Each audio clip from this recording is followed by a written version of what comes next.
Bueno, primero quiero decirles que estoy muy contenta por toda la gente que estoy viendo. Por otro lado, no estoy tan contenta que no hay tantas mujeres. Pero bueno, vamos a estar trabajando en eso mucho. Algunos los conozco, algunos no los conozco. Para los que no los conozco, para los que no conozco soy Belén Curcia. Y nada, y ahora me voy a presentar, pero bueno. Para los que tienen un poco de dudas o que recién empiezan o no saben qué es GraphQL, o recién empiezan o se están metiendo en el mundo de GraphQL, esta es una charla introductoria y que va a abrir un poco sobre qué es GraphQL, cuál es el rol de GraphQL, cuáles son los problemas que tenemos no con GraphQL obviamente, porque no tiene problemas, cuáles son los problemas que tenemos hoy en día con nuestras APIs, con nuestros servidores, las discusiones que tenemos con el equipo de backend, las discusiones que tenemos con el equipo de frontend, etc. Bien. Bueno, ahora sí de vuelta. Soy Belén Curcia. En Twitter estoy como Ockwell, como en la mayoría de las redes sociales. Creo que es mi handle en todos lados. Trabajo para Mozilla en un proyecto que se llama Coral Project. Y hace 2 o 3 meses empezamos a usar GraphQL. Y se convirtió en un poco una necesidad. Nosotros tenemos una plataforma de comentarios donde caímos en el problema en el que empezamos a hacer muchos requests, y ya todo se complejizó muchísimo del lado del frontend, al punto que dijimos, alguien tuvo que haber solucionado esto, o alguien, aunque sea, está planteando algo nuevo.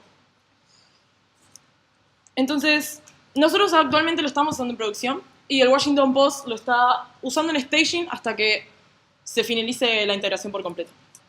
Bien.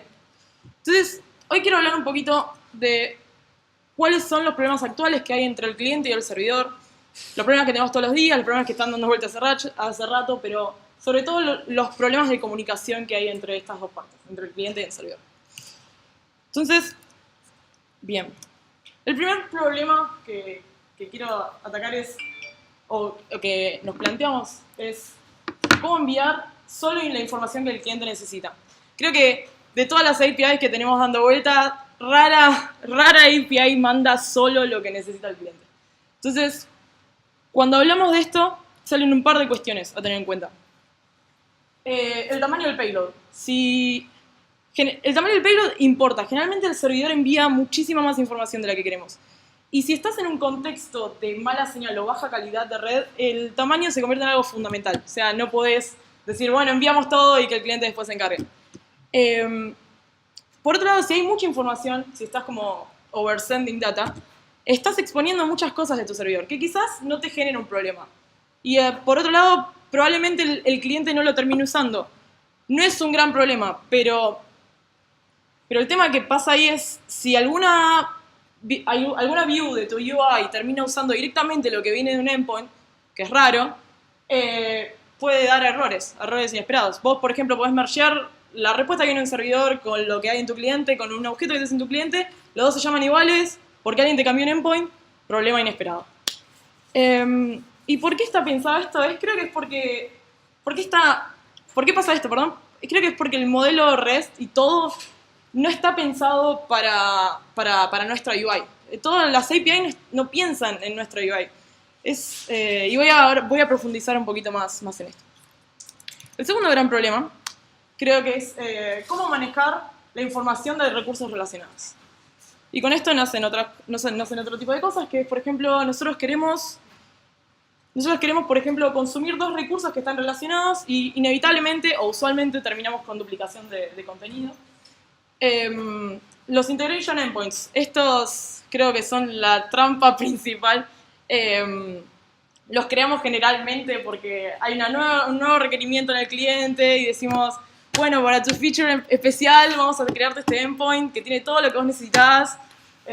Nada, yo soy de backend y vos me amás porque te acabo de crear un endpoint. Y en realidad nos está creando un problema a largo plazo porque esos endpoints, primero que probablemente no los volvamos a usar, capaz que es para la única feature que lo creamos. Después, probablemente no los podamos mantener porque decimos, no lo toquen, y quedan ahí. Ahí, son una ruta que trae información y fin. Estos, para mí, son los más peligrosos. Creo que se merece un lugar más alto en eso. Bien. Otra cosa sobre esto es que quizás en web no es tan problemático cambiar el contenido o lo que resuelve un endpoint. No es tan problemático, porque de última, para los que hacemos JavaScript o los que hacemos web, podemos cambiar lo que hay en nuestra single page application, o sea, volver a leer la data que viene, hacer un map por acá, hacer un map por acá, ya está. Buildeamos, shipeamos, cambiamos el hash para que no use la versión cacheada y perfecto. Ahora, el problema nace real. No sé si ¿alguien hace mobile de acá? Bueno, el problema es de ustedes. El problema es de ustedes, porque el problema pasa que ustedes shipean binarios, ¿no? Shipean directamente a los dispositivos. Y ustedes no pueden decir un día, bueno, cambiamos un endpoint, ¿qué hacemos? Mandemos una actualización general. Y no, hermano, o sea, vos seguís shipeando cambios porque sin querer quisiste modificar un cambio y no podés darle actualizaciones infinitas. Entonces creo que el gran problema lo tiene mobile. Igual, eventualmente está llegando a la gente de web también. Bien. El tiempo de espera por múltiples requests. Esto pasa con los requests que dependen de otro. Como quiero hacer el segundo request, y para hacer el segundo request necesito información que viene en el primero. Entonces el costo de la primera y el costo de la segunda termina en el tiempo final. Entonces, o sea, determina el tiempo final de toda la operación. Y bueno, no single round trip. Bien, esto significa que si necesito más de un recurso en una API REST, tengo que hacer más de un pedido. Y eso ya está, es como, ya tuve más de un pedido. Bien, el próximo es demasiada lógica en el cliente. Ustedes dirán, pero esto no es un problema actual entre el cliente y el servidor, es un problema del cliente. No, para mí es un problema del servidor. Porque hay lógica que hay trabajo extra en el cliente y es lógica que quizás se podría abstraer para que esté en el servidor. Entonces, bien. Cuando estaba viniendo para acá, estaba pensando que esta era la slide más difícil de explicar. Y me puse a pensar por qué. Y me di cuenta que como les mencioné antes, las APIs no están preparadas para las interfaces de usuario que creamos. No están preparadas para eso. Están preparadas para manejarse en su propio idioma, por modelos, por recursos, por endpoints, pero no hablan el lenguaje de alguien que realiza ni frontend ni cliente. Y creo que lo que estamos viendo ahora va a haber un gran cambio de paradigma en eso. Eso no lo podemos mantener a largo plazo. Bien, entonces acá es donde entra GraphQL. Vamos. Acá es donde entra GraphQL. O sea, nace de todas estas problemáticas. Porque obviamente nosotros no fuimos los únicos que nos cruzamos con esto. En Facebook tuvieron problemas bastante grosos también. Entonces, viene a cuestionar cómo pensamos también nuestras aplicaciones. Yo lo veo como una forma de hablar con tu API, pero también es una forma de construir y consultar tu API. Pero fundamentalmente, es un lenguaje de consulta para tu aplicación y no para tu base de datos. Entonces, la mayoría de las personas cuando escuchan... La mayoría de las personas cuando escuchan lenguaje de consulta se imaginan algo como esto. Qué feo largo. Se imaginan algo como esto. Entonces, quería atacar este problema ahora, porque si no a lo largo de la charla van a pensar que es un lenguaje de consulta a base de datos, que es perfectamente entendible. Estamos mapeados para pensar que los lenguajes de consulta son de base de datos, pero no. Entonces quiero atacar esto primero, así entienden el resto de la charla, mejor dicho. Entonces, las diferencias entre un lenguaje de consulta para bases de datos y un lenguaje de consulta para aplicaciones es que primero se ejecutan en marcos diferentes. El lenguaje de consulta para base de datos se ejecuta en un motor de base de datos.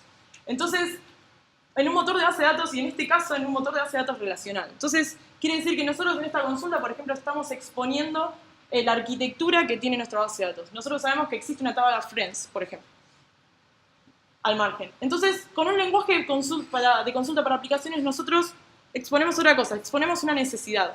Nosotros decimos, esta es mi aplicación y yo necesito algo más. A esto lo llamo como más imperativo, que sabe estructuras, y a eso lo llamo como un lenguaje más caprichoso, de decir, necesito esto, necesito.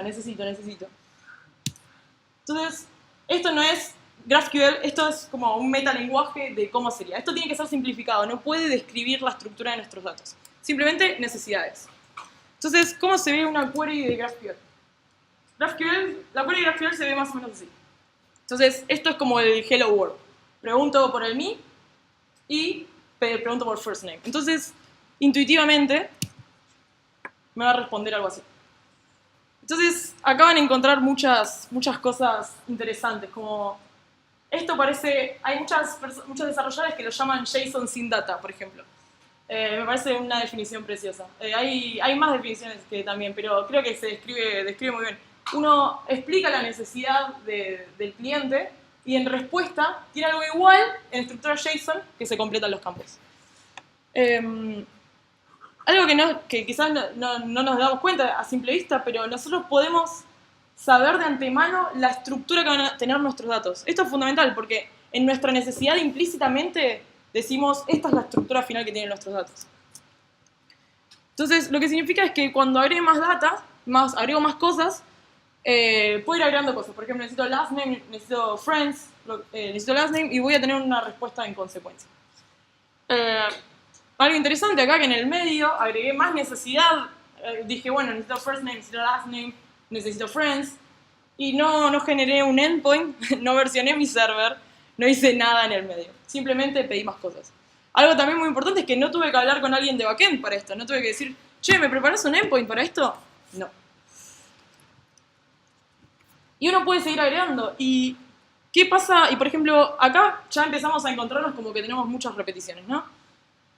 GraphQL propone para todas estas repeticiones algo que se llama fragments, que son para básicamente componentizar nuestras queries. Entonces, acá diseñadamente digo, bueno, first name, last name, username se repiten mucho. Lo que puedo hacer es agarrar y componentizarlo en... muchos conocerán el punto, punto, punto como el spread operator en JavaScript. Me gusta pensar en eso así. Y bueno, esto lo podemos usar cuantas veces queramos. Podemos crear cuantos fragments necesitemos. Entonces, ¿qué pasa si eso, por ejemplo, Friends es una collection y quiero solo obtener el primer registro? Bueno, GraphQL toma argumentos. Nosotros le podemos pasar argumentos y resolverlos desde nuestro lado como queramos. Algo interesante para destacar es que estas queries, por ejemplo, Friends, funciona como una función. Más adelante le voy a ahondar en el tema de que cada una de estas queries anidadas mapean una función dentro de GraphQL. Entonces, eso fue como un deep dive en segundos de los beneficios principales que uno obtiene de GraphQL apenas inicia. Entonces, hablemos de otros beneficios. Como les mostré antes, esta es una forma de consultar tus datos, ¿no? Sabemos exactamente la estructura que tienen, pero lo interesante es que, como les hablaba antes, es que le sacó por completo la responsabilidad al servidor de estructurar la respuesta.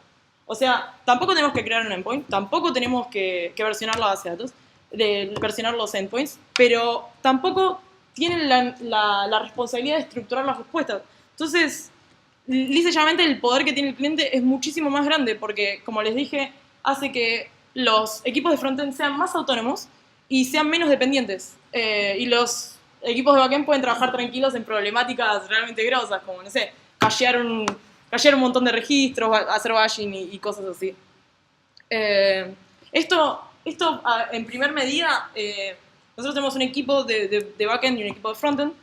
En primer medida nos dio mucha autonomía para shipear cosas más rápido. Así que esto implícitamente nos está diciendo un montón de cosas. Bueno, sistema de tipos. Nunca pensé que iba a hablar de tipos, y menos de tipos en programación. Y tampoco decir que un sistema tipado me trajo algún tipo de beneficio. Pero puedo decir que en el mediano o corto plazo que lo estoy usando me trajo bastantes. Bueno, esto como les mostré antes es una query. Pero ¿cómo sabemos que realmente funciona? ¿Cómo sabemos que nosotros podemos ejecutar esta query en el GraphQL server? Bueno, es porque detrás de esto hay tipos. O sea, todo en GraphQL tiene tipos. Y mientras vamos por el árbol de consulta, podemos ir viendo qué está disponible para nosotros. Por ejemplo, nosotros acá declaramos el root query type, el root query, y explicamos que en el root query podemos queryar me. Y que me devuelve una persona, devuelve un person, algo de tipo person. Entonces ya sabemos que porque devuelve algo de tipo person va a tener una estructura determinada. O sea, no nos puede devolver cualquier cosa. No tiene un comportamiento inesperado, como me gusta decirlo a mí. Y mientras seguimos bajando en el árbol, por ejemplo, vemos que mide algo de tipo person, entonces podemos declarar tipos en nuestros campos. Podemos hacer que ID sea en string, o de tipo ID, first name que sea en string, last name que sea en string, y que friends, por ejemplo, devuelva una collection de algún tipo. En el caso, por ejemplo, de ID, que tiene un signo de admiración, significa que ese campo no puede ser null. Y así sucesivamente. La collection de friends devuelve una persona, entonces también podemos hacer referencia al mismo tipo. Lo bueno también es que yo puedo saber cuando un query es inválido, porque simple y sencillamente no está entre las cosas que declaramos en el tipo. Y esto se da gracias a un concepto llamado introspection. La introspection describe el universo de información de forma anidada. Entonces, lo que está a la izquierda, que al principio va a parecer un poco confuso, pero después que empiecen a jugar con GraphQL, porque sé que van a jugar después de esta charla, va a ser muy claro. Acá lo que estamos diciendo es, por ejemplo, de mi esquema, tráeme todos los tipos que hay por nombre y sus campos. Dice sencillamente eso. Entonces, con esta query de introspection, yo puedo saber que existen cosas así. Existe un root type query, que existe un person, y puedo saber todas las cosas que mi aplicación puede realizar contra el backend.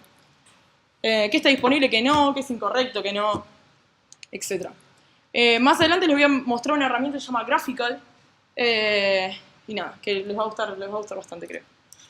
Entonces, ¿cómo trabaja GraphQL? O sea, todo muy lindo, mucha magia.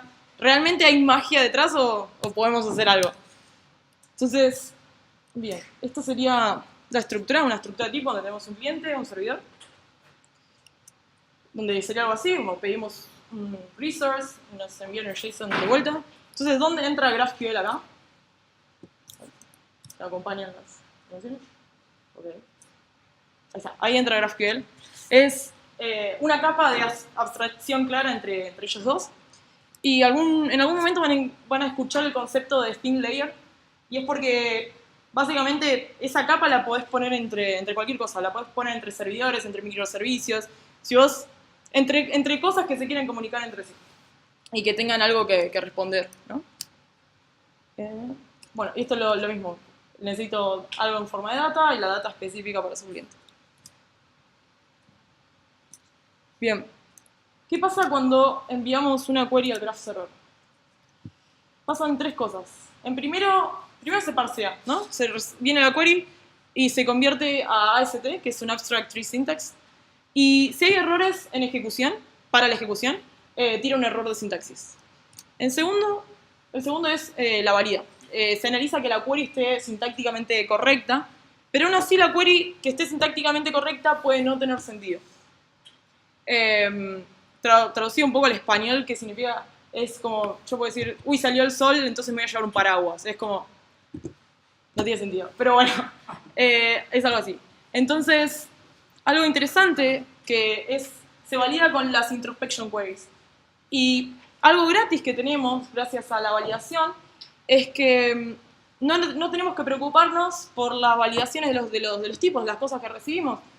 Uno cuando crearía, por ejemplo, un endpoint y recibe ciertos campos, recibe cierta información, está constantemente chequeando si esto es number, si esto es esto o lo que sea. Esta validación la hace gratis GraphQL por nosotros. Después, si la validación fue exitosa, el servidor va a ejecutar el query de una forma anidada, como les dije, como el root query type, después va bajando. Después, ¿cómo lo resuelve la información? Mediante un par de conceptos fundamentales. El primer concepto es el esquema. O sea, hablamos de tipos, pero no hablamos del esquema en sí. El esquema es el modelo de tu información, el modelo de tu data. Define las consultas que puedes realizar y cómo respondemos no cómo respondemos ante ellos, sino las relaciones entre ellos.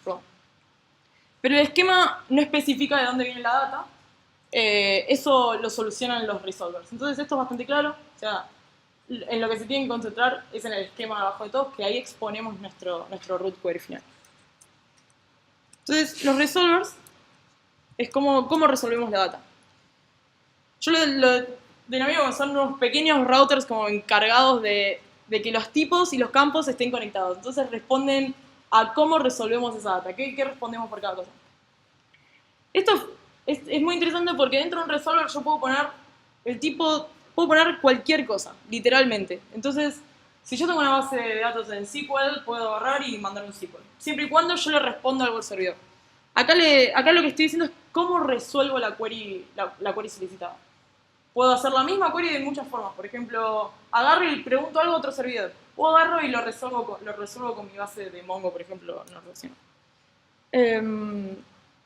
Esto creo que es de las cosas más importantes que hay a la hora de pensar en si es fácil implementarlo o no, porque como ejercicio, siquiera puedes crear un graph server y rapear alguna API que tengas, una API de tu trabajo, una API que hayas hecho en tu proyecto, porque simplemente dentro de tus resolvers puedes poner la resolución que quieras. Y otro concepto son los loaders, que los loaders creo que no están en el spec, pero es de los más usados. Vos con los loaders podés... vos en GraphQL tenés un contexto. Entonces, con los loaders podés especificar, por ejemplo, podés guardar cualquier tipo de información que quieras ahí desde que empezó tu servidor. Entonces, ahí si querés podés... Ahí, por ejemplo, yo estoy haciendo caching. Entonces, lo que digo es, cada vez que se quería person, le estoy diciendo, bueno, fíjate que hay un hash map y te va a dar información sobre eso para que sigas. Y si no, la resuelve preguntando de vuelta a la base de datos. En un rato, en el ejemplo que les voy a mostrar, uso caching porque tengo fe que van a jugar un montón con ese ejemplo y no quiero que me tiren la base de datos. Así que bueno, les voy a mostrar un poquito de... A ver si puedo comer. Que no puedo comer, tengo que salir de la presentación. Perfecto. Vamos a hacer esto. Ok, bueno.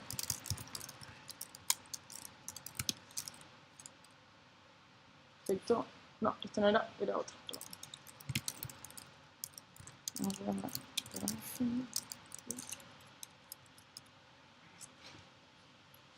Bueno, esto es gráfico. Se ve muy chiquito, perdón, pero lo interesante para ver de acá es... A ver si lo puedo... Creo que no puedo ver.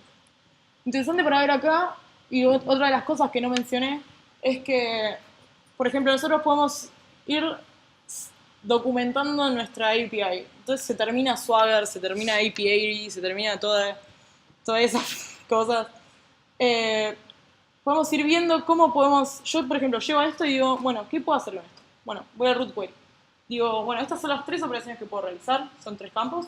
Y bueno, quiero consultar mi, por ejemplo. Entonces puedo venir acá, abro curly braces, abro las llaves y digo mi. Entonces sé que algo me va a responder. Y tengo un autocomplete que me ayuda. Entonces digo, bueno, dentro de mí sé que me va a volver algo de tipo person. Entonces claramente lo puedo abrir y decir, bueno, ¿con qué lo puedo llenar esto? Entonces me puedo fijar acá si no quiero que lo autocomplete. Y puedo ver que está first name, last name. Entonces elijo first name. Y lo hago. Voy a cerrar un segundo esto o lo voy a correr. Perfecto. Y así sucesivamente. Puedo, por ejemplo, agarrar, poner last name. Agarrar y poner friends. Y yo sé que friends me devuelve, si me fijo acá, algo de tipo person, una colección. Entonces espero un array. Y digo friends. No, digo first name. Perfecto. Y así sucesivamente. Puedo hacer last name. Puedo hasta hacer que esto sea diferente, por ejemplo, puedo poner un username. En este caso no le estás estableciendo quién sos vos, o sea, está definido. Claro, exactamente. Claro, o sea, si nosotros tenemos, con el contexto que mencioné antes, por ejemplo, si esto está por sesión o lo que sea, yo tendría un resolver en el context y diría, che, si hay una sesión, resolvé mi, y si no, por ejemplo, exigile que se lo vea, por ejemplo, una cosa así. Entonces, cuando antes les hablé de fragments, yo acá voy a crear un fragment. Voy a hacer fragments. Details. On person. Estoy escribiendo sin ver, mirad. Y digo, bueno, estas cosas quiero que vengan. Y también quiero que venga username. Y me van a decir, Belén, ¿puedes tabular? ¿Puedes intentar un poquito? Ahí está. Cliquean acá, Prettify. Y pueden hacer details. Y copiar esto, pegar esto. Y tenemos prácticamente el mismo output, salvo que le agregué al de arriba. Entonces, ya sé, están pensando que los amigos de tus amigos también tienen amigos. Es verdad. Entonces, podemos hacer algo así. Y son tus amigos. Y son mis amigos. Y los amigos, mis amigos, y mis amigos, amigos, tienen amigos. Y así sucesivamente. Entonces, esto ya verifica, esto, cuando lo quiero ejecutar, si pasa algo, me va a avisar. Y ahí tengo. Bueno, está un poquitito. Ahí está, perfecto. Y así puedo seguir sucesivamente. Puedo seguir investigando si quiero, por ejemplo, si quiero preguntar por ID, pero bueno, me imagino ya se dan un poco de la idea. Y volviendo un segundito del concepto que les decía antes de que vos podés elegir cómo viene la data del servidor, hay un concepto que se llama alias, que no mencioné antes porque se los quería mostrar. Por ejemplo, yo acá puedo decir mis amigos. Y acá yo puedo decir que esto me venga nesteado en algo. Entonces, realmente tengo control de lo que viene. Sin ir más lejos, puedo acá poner alguien y decir, por ejemplo, y bueno, puedo acá hacer muchas más operaciones del tipo que yo quiero. Exacto. De hecho, lo que usualmente van a hacer es usar aliases y pedir de muchos recursos de muchos lados. Van a tener un montón de colecciones y solamente hicieron un round trip, o sea, solamente le preguntaron a... Si falla uno, fallan todos. Sí, es muy probable. O sea, eso lo puedes capturar, en realidad lo puedes capturar en los resolvers. Que si falla un resolver porque no puedo hacer la ejecución de lo que sea, devuelva aunque sea un objeto vacío o algo, o un error, o lo que sea. Depende de cómo lo quieras capturar. Nosotros, por ejemplo, si falla uno, o sea, si falla uno, fallan todos, pero tenemos un middleware que captura todos los errores. Entonces queremos que si falla uno, fallen todos, porque la información final es incorrecta, porque quizás el primero tiene que... Pero tal vez hay cierta información que la tenés que tener, claro, y otra que es opcional y que si falla, por eso, no te importa. Si estás en ese caso, lo ideal sería que si el primero falla, o sea, vos lo capturás en tu resolver, que si esto haces un try catch o un catch, esto devuelve una colección vacía, un array vacío. Y ya está. El GraphQL sigue de largo Sí, porque no le dio error. Te comiste el error y no tenés forma, porque tampoco es que puedas poner el error ahí por... No, No, sí, igual también podés percibir el error en uno y en otro no falló. Claro. Pero es un nano con un error, ahí estás definiendo la estructura que querés recibir. Suponete que alguien falla, no sé Sí. qué va a hacer alguien. Pero depende de lo que quieras hacer. Vos querés... Diciendo, alguien es un username. Sí. ¿Vas a poner el error en username? No. Claro, o sea, depende de cómo vos quieras responder entre los errores. Si vos querés que esta estructura, o sea, si hay un error y vos querés que falle por completo, esta estructura no existe con el error. O sea, no te vienen mis amigos error, no te viene así. Te falla toda la operación, si vos querés que falle toda la operación. Por eso O sea, si fallaba uno. es como vos quieras. Honestamente es como vos quieras porque no, es tan transparente cómo se realiza toda la resolución de todos que si vos querés que fallen todos, fallan todos. Si vos querés que falle uno y devuelve un objeto vacío, falla uno, devuelve un objeto vacío o un array vacío y los otros están populados. Querés que falle el segundo y cuando falló el primero, también podés forzar a que el segundo devuelva un array. Es porque son funciones que terminan siendo funciones que devuelven cosas. Entonces, honestamente, acá no tenés constraints, o sea, no estás atrapado en un framework, en un marco. Vos tenés 100% control de cómo reacciona tu servidor ante esto.